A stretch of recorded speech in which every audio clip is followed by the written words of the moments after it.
The inventory log was wrong. Fleet Archivist Sane Voreth noticed it first, not through any great act of deduction, but because the number was too clean. 47,812 weapons. Catalogued, serialized, cross-referenced, and surrendered without a single discrepancy. Not one item unaccounted for. Not one serial number that failed to resolve. In 31 years of post-conflict disarmament across 9 species, Sane Voreth had never seen a number that clean. Species lied. Species hid things. Species made arithmetic errors born from panic, from pride, from the basic animal refusal to be completely naked before a conqueror. The Kreth had hidden plasma coils inside their religious statues. The Dalmari had listed civilian cutting tools as agricultural equipment. Even the Veil, mathematically gifted, philosophically committed to transparency, had accidentally omitted a coastal weapons depot simply because one commander had forgotten it existed. Humans had forgotten nothing. That was the first thing Sane Voreth did not understand. He sealed the inventory file, looked out through the reinforced observation glass at the 12 square kilometers of stacked human armaments below, and said nothing for a long time. The silence in the archive room felt like a held breath. The Dominion Compact had seized Earth's weapons cache on the 41st day after the armistice. The war, if a 14-month campaign of systematic orbital bombardment and ground suppression qualified as a war, which most Compact historians debated privately, had ended with remarkable speed.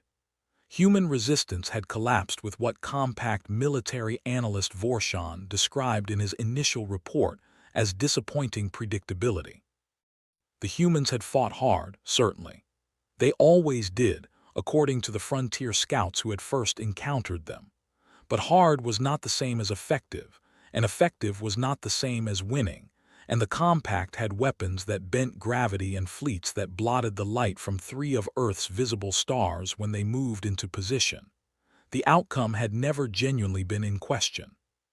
What had been in question was the cost. Vorshan's initial projections had estimated significant Compact casualties. The Galactic Council had authorized nearly 400 warships for the subjugation operation. They had deployed 211. At final count, they had lost 19, and 11 of those losses were attributed to navigation failures in Earth's unusually dense atmospheric interference bands rather than human action.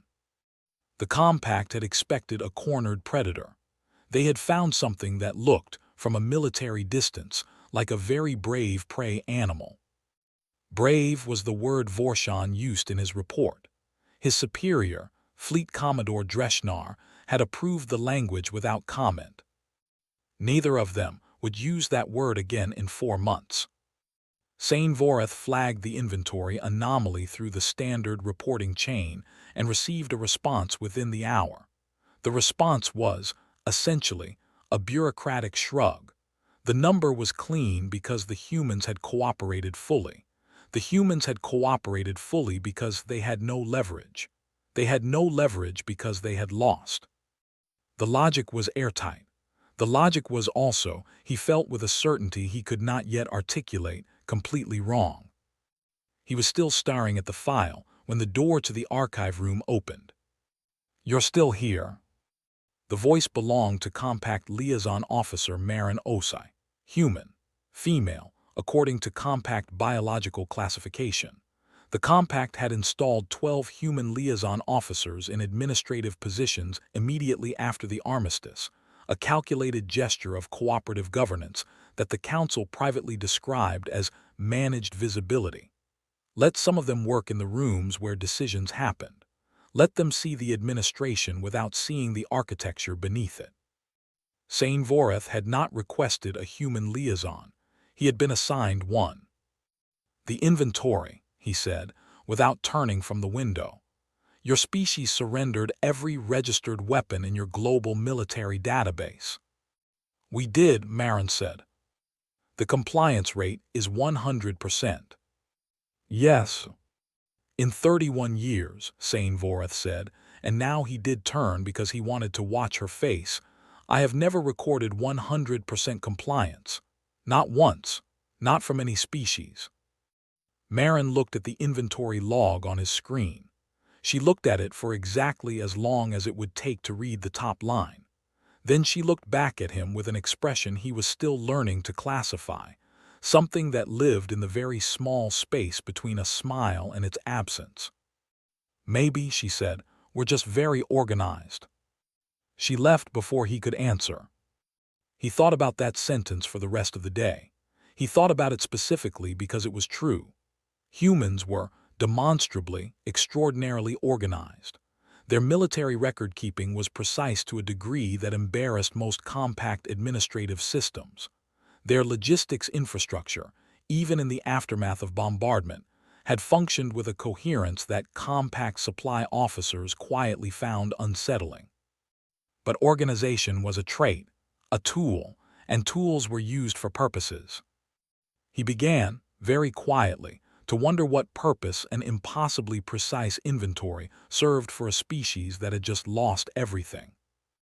The first misinterpretation happened 16 days after the armistice, though no one in the compact recognized it as a misinterpretation for almost 3 months. Compact ground forces, establishing perimeter control around what their maps designated as Human Industrial Zone 7, a manufacturing region in the continental landmass the humans called North America, had discovered a secondary facility that appeared, initially, to be a food processing plant. Thermal imaging showed human workers inside. Chemical analysis of air particulates showed organic compounds consistent with processed biological material. The facility was running. Running in the middle of a post-conflict suppression zone, without compact authorization. Fleet Commander Vale, who had tactical authority over Zone 7, ordered an immediate ground team insertion. The team of 14 soldiers entered the facility expecting resistance and found instead approximately 230 humans in work uniforms doing what they were, functionally, doing before the war: processing food, canning it specifically, by hand, using equipment that the Compact's technology assessment team later classified as pre-industrial supplementary. There was no resistance. There were no hidden weapons. The facility supervisor, a broad-shouldered human male who introduced himself, through translation software, as Gerald shook hands with the Compact team commander, offered them something called coffee, and showed them the production logs without being asked. "Why is this facility operating?" the team commander demanded. Gerald looked at him with an expression of such complete, undefended straightforwardness that the translator software flagged it as a potential deception indicator. "People are hungry," he said. "Our supply chains got hit. We're making food." The team commander reported back to Vale that the facility appeared to be a genuine humanitarian operation with no military application. Vale approved continued operation. He filed it under humans attempting to demonstrate cooperative civilian normalcy to influence governance terms. That interpretation was wrong, but it would take 91 days for anyone in the Compact to understand how wrong it was, and by then, the thing the humans were actually doing would already be finished. Vorshan's second report on human military capacity was submitted 6 weeks after the armistice.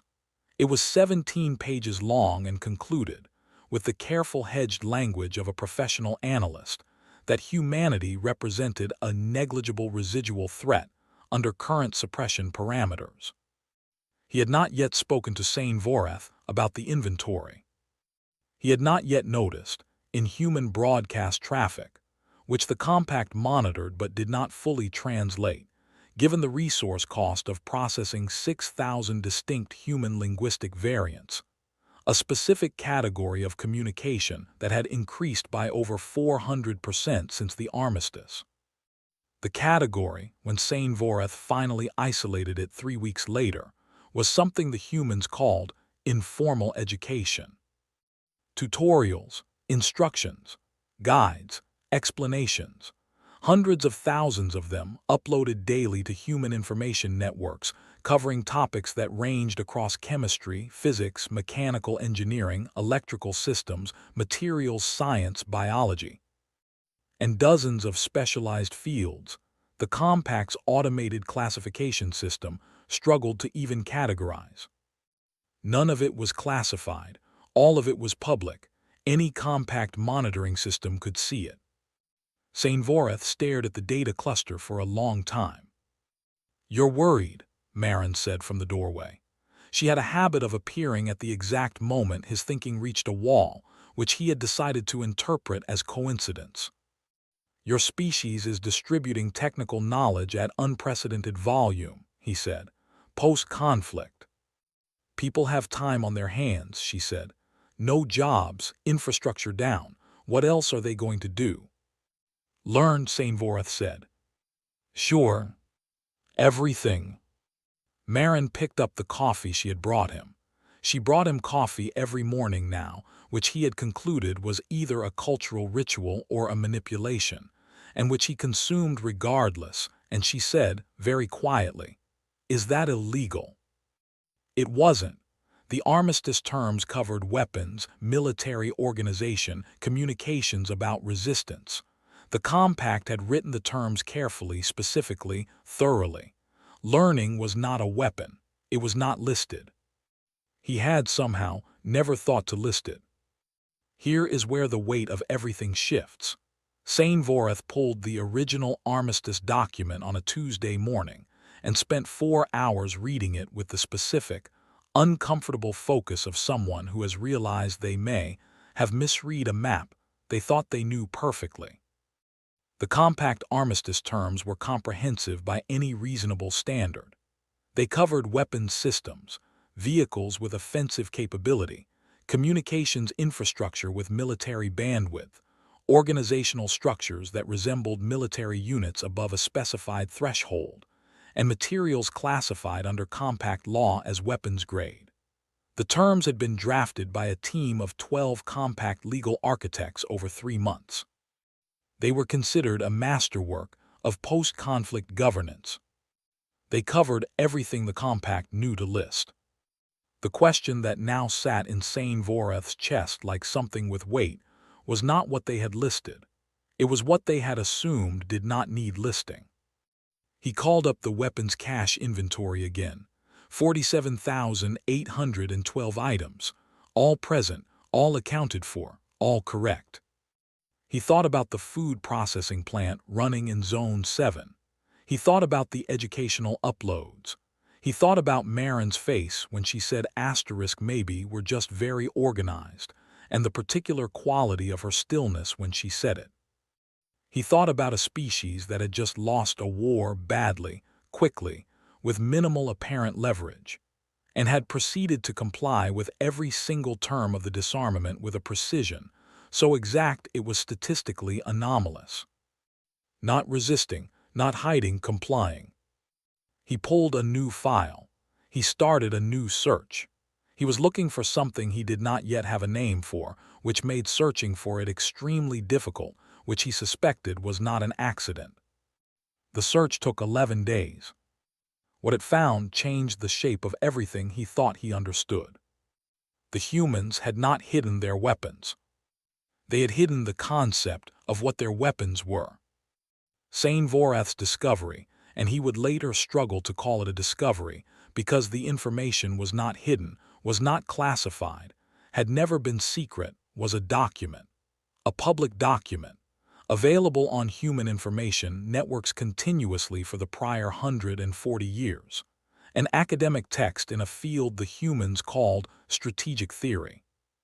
The document was titled, in translation, "The Arsenal Beneath the Arsenal," on the distinction between military capacity and military potential in industrial species. It had been written by a human strategist named Claire Fontaine in the mid-21st century. It was considered, by human academic standards, a minor classic, required reading in their war colleges, referenced in over 4,000 subsequent papers. The central argument was simple enough to be alarming. A weapon is an object. Capacity is the quantity of objects.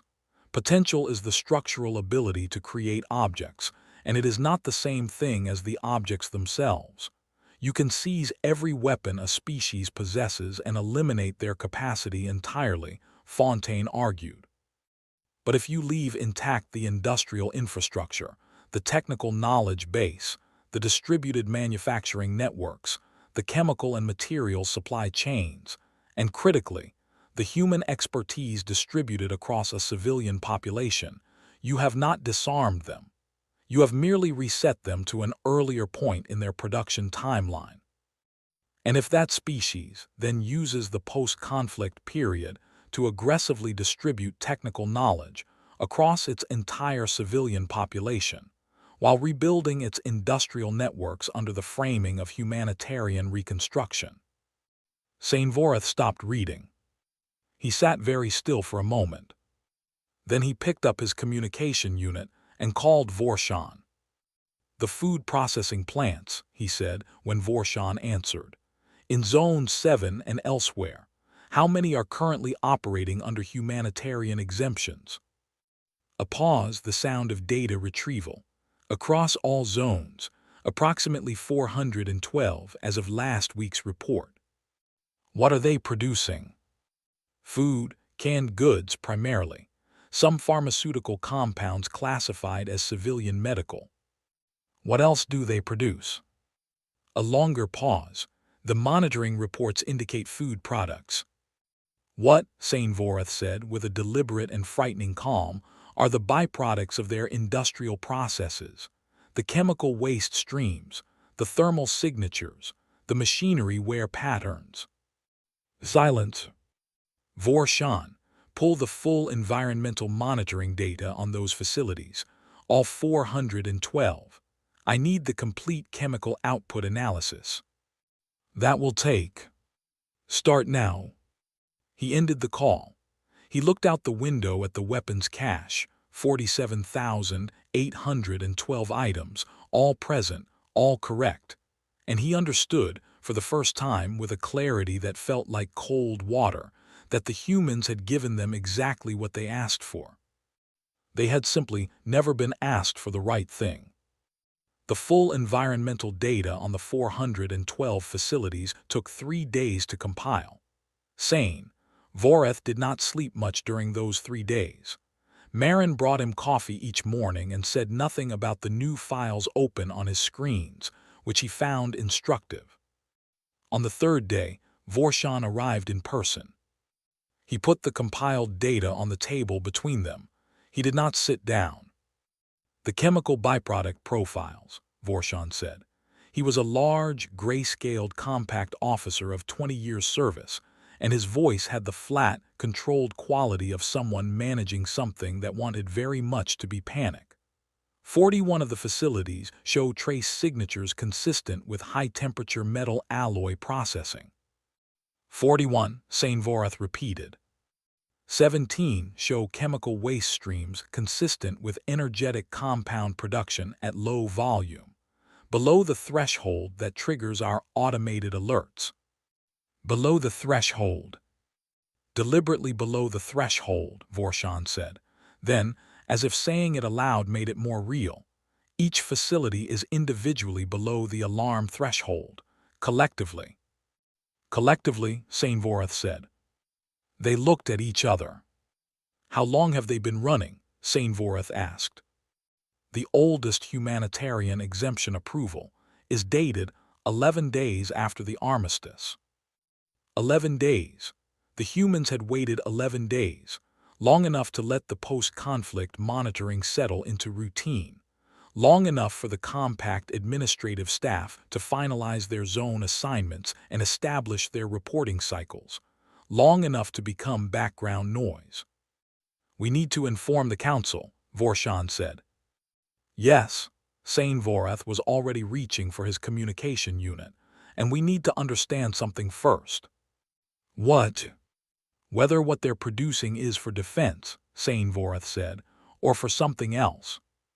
That question, which seemed, at the moment he asked it, to be the central question, turned out, within 72 hours, to be the wrong question entirely. The Compact Council's emergency session lasted 9 hours. Sane Voreth presented for 40 minutes. The Council's initial reaction followed a predictable arc: dismissal, reconsideration, alarm, and then the particular species of institutional fury that occurs when powerful entities realize they have been outmaneuvered by someone they had decided was beneath them. Fleet Admiral Zoranketh, who commanded the Compact suppression forces in Earth's solar system, delivered the response that most of the Council wanted to hear. We shut them down, all 412 facilities. Immediately, we revise the armistice terms to include industrial infrastructure. We expand monitoring. We make them surrender the knowledge. It was the logical response. It was what any rational Compact commander would order. Sane Voreth said, "You cannot make them surrender the knowledge." Zoranketh looked at him with the patient contempt of a very large man hearing a very small argument. "Archivist, we have 200 warships in this system." "Yes," Sane Voreth said, "and the knowledge has been distributed to approximately 4 billion individual humans through open educational networks over the past 6 weeks. You would need to remove it from 4 billion minds. The alternative is to kill 4 billion people." A silence fell over the council chamber that had a different quality than the silences that had preceded it. "What are you suggesting?" Zoranketh asked. "I am suggesting," Sane Voreth said carefully, "that we first understand what they are building, because I do not believe it is weapons." "Then what is it?" He pulled up the environmental data. He pulled up Fontaine's paper. He pulled up 11 days of communication, intercepts that his team had spent 72 sleepless hours translating and cross-referencing. He laid it out in sequence on the council display, and he watched the expressions in the room change as the architecture became visible. "They're building infrastructure," he said. "Not weapons. Infrastructure, power generation, manufacturing capacity, agricultural processing, medical production, communications backbone. They are, piece by piece, facility by facility, rebuilding the industrial skeleton of their civilization, and they are doing it inside the terms of the armistice because our terms never mentioned it. Rebuilding their civilization is not a military threat," Counselor Yethzar said slowly. "No," Sane Voreth agreed, "but a civilization with intact infrastructure, distributed technical knowledge, and 4 billion people who now know how to build high-temperature alloy components is a fundamentally different entity than the species that surrendered 47,000 rifles and called itself disarmed." He let that sit for a moment. "They didn't hide their weapons from us," he said. "They handed them over willingly, because the weapons were never the arsenal." What happened next was not what the council ordered, and not what Zoranketh planned, and not, ultimately, what anyone in the Compact's chain of command had anticipated. Because the Compact was an institution built on the assumption that subjugated species behaved in predictable, legible ways. The Compact shut down 63 of the 412 facilities in the first week after the council session. Compliance teams arrived. Equipment was seized. Workers were dispersed. At each of the 63 facilities, the workers left peacefully. There was no resistance. There were no weapons. At 28 of those facilities, the workers went home, waited 3 days, and then reported to a different building in their zone. A building that had not previously been on any Compact monitoring list because it had been a warehouse or a school or a municipal records office. And they began working again. Not quickly, not defiantly, not with any visible urgency. They just went back to work. Sane Voreth received the report on a Thursday morning. He read it twice. He was on his 3rd cup of coffee, Marin's coffee, which he had found himself genuinely looking forward to in a way that he suspected was no longer purely professional, when she appeared in the doorway, and something in his expression must have been different because she stopped. "What happened?" she asked. "Your people," he said, "relocated 28 operations overnight after we shut them down." Marin was quiet. How many backup locations do they have? He asked. She was still quiet. Marin. She looked at him with that expression again, the one that lived between a smile and its absence, and she said, I genuinely don't know. I'm a liaison officer. They don't tell me operational details. But you knew this was happening. Not a question, she didn't answer it like one. I knew my people were resilient, she said. That's not the same thing. It is exactly the same thing, he said. She picked up her empty coffee cup, looked at the bottom of it for a moment and said, Sane, you've been very decent to me. More decent than you had to be. So I'm going to tell you something and I want you to hear it correctly. He waited. We're not fighting you, she said. We're not planning to fight you. What we're doing, what all of this is, it's not a weapons program. It's not a resistance movement. She set the cup down. We're just making sure we can survive, whatever comes next. We're making sure there's still a civilization here when the next thing happens. The next thing, he repeated. We've read your history, Sane. The Compact has been in this region of space for 400 years. In that time, 6 subjugated species went extinct. Not from the initial conflict, from what came after, the slow erosion, the dependency, the generation that grows up not knowing how to make anything for themselves. She held his gaze. We're not building weapons, she said. We're building the immune system of a civilization, and we will keep building it. In every building, in every person, in every uploaded lesson and distributed schematic and repurposed warehouse. You can shut down as many facilities as you want. She walked to the door, then stopped. You can't shut down what people know. Sane Voreth wrote the report that changed the Council's posture, but it was not the report that changed history. That distinction belongs to an event that occurred 42 days later, in Zone 4, a coastal region the humans called the Korean Peninsula. Compact forces in Zone 4 were conducting a routine infrastructure review when they encountered a situation their protocols had not been written to address. A facility, small, previously unmonitored, categorized as a marine research station, had been operating for 6 weeks. Its environmental signatures were clean. Its documentation was correct. Its workers were cooperative. Its output, however, was not food, not pharmaceuticals, not industrial components of any kind the Compact's assessment teams could classify. It was a communications array. Small, low power by Compact standards, but precisely tuned to a frequency band that the Compact used for internal fleet coordination. Not to intercept, not to broadcast. The array was receiving passively, silently, recording on Compact military frequencies. Commander Brickshaw, the Zone 4 tactical officer, ordered an immediate arrest of the facility's staff and transmitted a priority alert to Fleet Command. The alert took 11 minutes to reach Zoranketh. In that 11 minutes, the facility's staff, all 19 of them, had evacuated. Not fled, evacuated, in organized groups using pre-planned routes to locations that proved upon subsequent search to be empty. No trace of the workers, no trace of the recorded data, no trace of where either had gone. What they left behind in the facility's main room was a single handwritten note. In translation, it read, "We know you will find this eventually. We want you to know we were listening, not to attack, to understand. The same reason you study us. Regards." Brickshaw stared at that note for a long time. Then he called Sane Voreth. "They've been monitoring our communications," he said. "For how long?" A pause. "We don't know. We're trying to determine when the array was activated."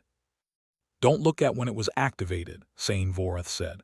"Look at every similar facility we've passed without stopping, every marine research station, every atmospheric monitoring post, every—" He stopped. "Pull the categorization list for every facility in every zone that has any kind of antenna or dish structure on its roof."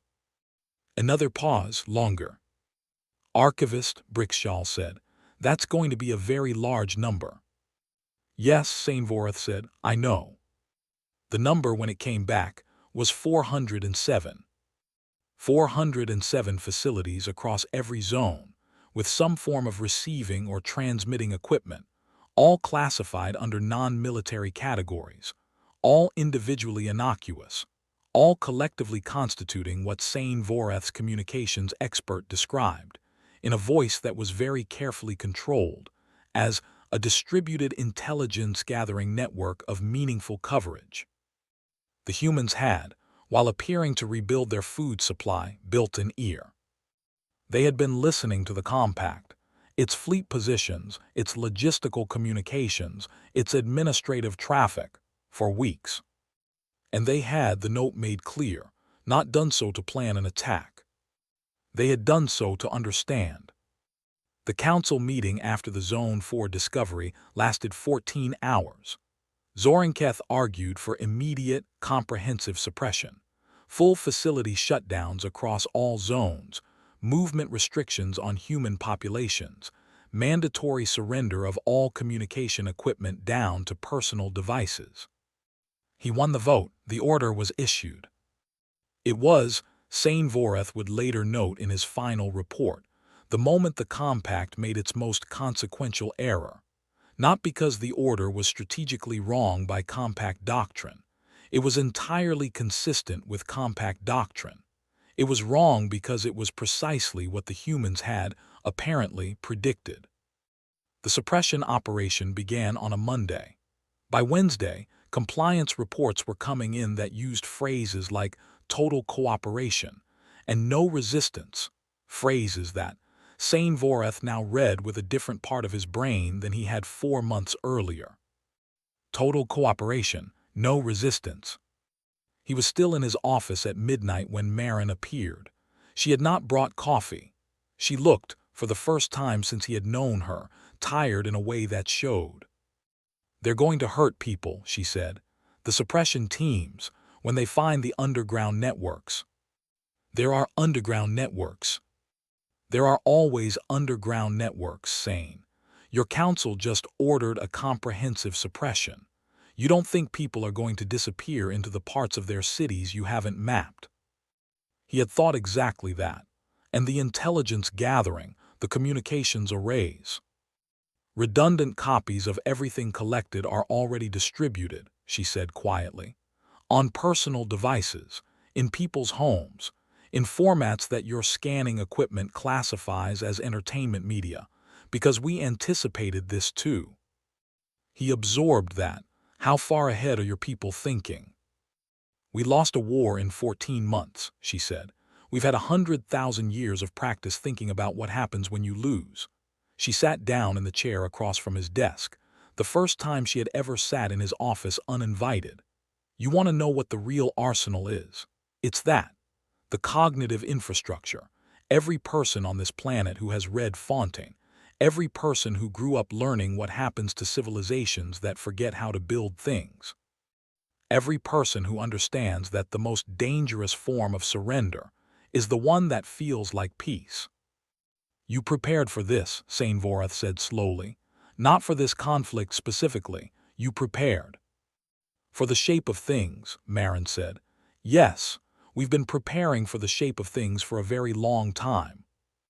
He thought about the inventory. 47,812 items, all correct, all present, all willingly surrendered. He said very quietly, "You wanted us to take the weapons." Marin looked at him. "If you had hidden them, we would have searched for them. We would have torn your infrastructure apart looking. The search itself would have destroyed what you were rebuilding." He could feel the logic assembling itself as he spoke, each piece finding its place. "By giving us exactly what we asked for, by making the compliance so perfect it was almost alarming, you directed our attention. You gave us a number to look at. While we looked at the number, you built everything else." The expression on her face was not a smile. It was the thing that lived just past the territory a smile would occupy, in a place that was older and quieter. "We gave you what you came for," she said. "And you kept everything that matters." The turning point when it came was not a battle. There were no ships destroyed, no soldiers killed, no dramatic confrontation that resolved in fire. The compact was not defeated. It was, in a word that took Sane Voreth months to arrive at, redirected. The moment that changed everything was a council presentation. Not his, not Vorshan's.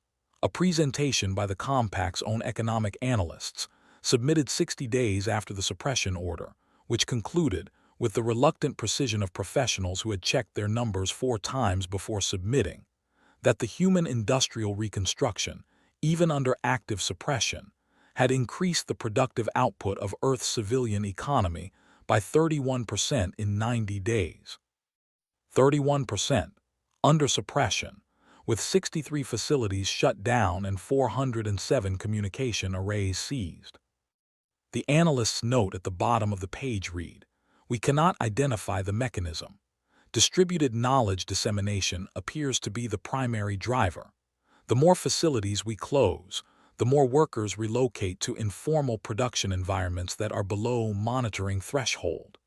Every suppression action appears to accelerate distribution of the underlying knowledge rather than containing it." Counselor Yethzar read that note and said something that Sane Voreth would record in his final report as the most important sentence spoken during the entire Earth administration period. "We are trying to hold water by squeezing our fist." The Council did not reverse the suppression order. Institutions do not reverse themselves quickly. That is the nature of institutions, and the humans who had been studying the compact for weeks through their listening arrays had known it. But they began a review process.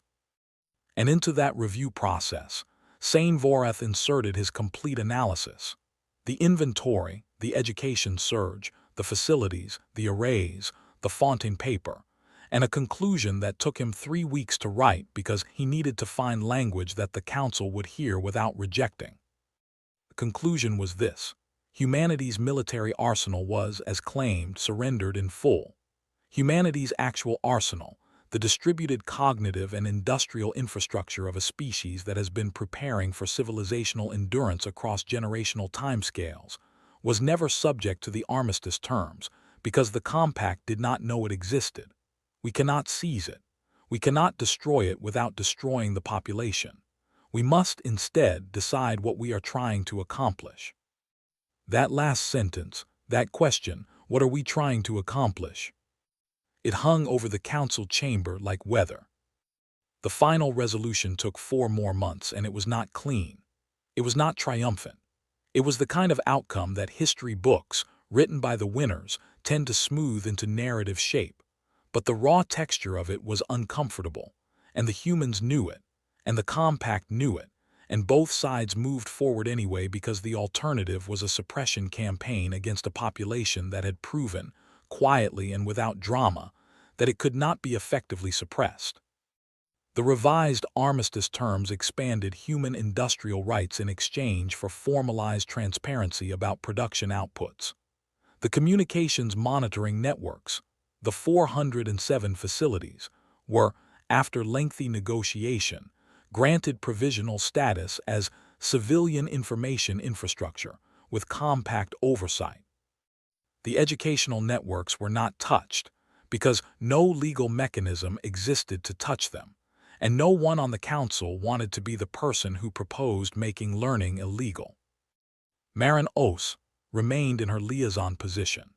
She brought Sane Voreth coffee every morning for the remaining duration of his Earth posting, and they spoke often about things that fell somewhere between administration and philosophy, and he never quite determined whether she was a very skilled diplomat or simply a very honest person, and he eventually concluded the distinction was less important than he had initially believed. On his last day in the posting, he asked her the question he had been carrying since the beginning. "The note," he said, "at the Zone 4 facility, the same reason you study us, who wrote it?" Marin tilted her head. "I don't know." "But you know why they wrote it." "Because it's true," she said. "You were studying us, we were studying you. The only difference was you had warships and we had notebooks, but you can't bomb a notebook, you can't occupy a question." She looked out the window at the city below, still partly rubble in places, still in the slow, persistent process of becoming itself again. You want to understand something about humans, Sane, really understand. He waited. We don't fight because we think we'll win, she said. We fight, we prepare, we build, we learn we distribute because we cannot accept the alternative. It's not strategy, it's not calculation, it's just, she stopped, looked for the word. It's just what we are. We cannot stop. We don't have a mechanism for stopping. Even when we lose, we don't stop. We just change what we're doing. She stood up, straightened her jacket, and held out her hand. He took it, the human gesture he had spent months learning to perform without hesitation, and she shook it once, firmly, and let go. Safe travels, she said, and left. Sane Voreth's final report to the Galactic Council was classified at the highest level and distributed to every member of the Strategic Planning Division, every fleet admiral, and every post-conflict administration officer across all active compact territories. It became, in the years that followed, the foundational document for what the Compact called the Revised Subjugation Doctrine, a term that was itself eventually replaced, because subjugation became, after Earth, a word that made Compact strategists uncomfortable in ways they struggled to explain. The report's final paragraph has been translated, reprinted, quoted, and argued over for 30 years since its submission. It reads in full. The humans surrendered their weapons. They surrendered them completely, precisely, and without resistance. They did this because the weapons were never the point. They were never the thing the humans were protecting. What the humans were protecting, what they have always been protecting, across every generation of their documented history, across every loss and occupation and collapse and reconstruction their species has survived, is the capacity to continue. Not to win, to continue, to rebuild. To distribute the knowledge of rebuilding. To ensure that no matter how completely any external force believes it has ended them, there remains, somewhere in someone, the understanding of how to begin again. We came for their arsenal. We never understood that we were looking at the wrong thing. The arsenal was always the species itself, not its weapons but its people, not its military but its memory. Not its strength, but its absolute, structural, inexhaustible refusal to be the last generation that knows how. He submitted the report. He left Earth. He carried in his personal luggage a sealed container of ground coffee beans that he had purchased from a human market in his final week of posting. He never told anyone where he got it. He drank it slowly, over months, in small cups at his desk in the Compact archive, while reading reports from other systems about other species. He thought often about the inventory. 47,812 items, all present, all surrendered, all correct. A perfect number, a clean number. The kind of number a species offers when it has already decided, with complete and quiet certainty, that the things being counted were never the things worth keeping.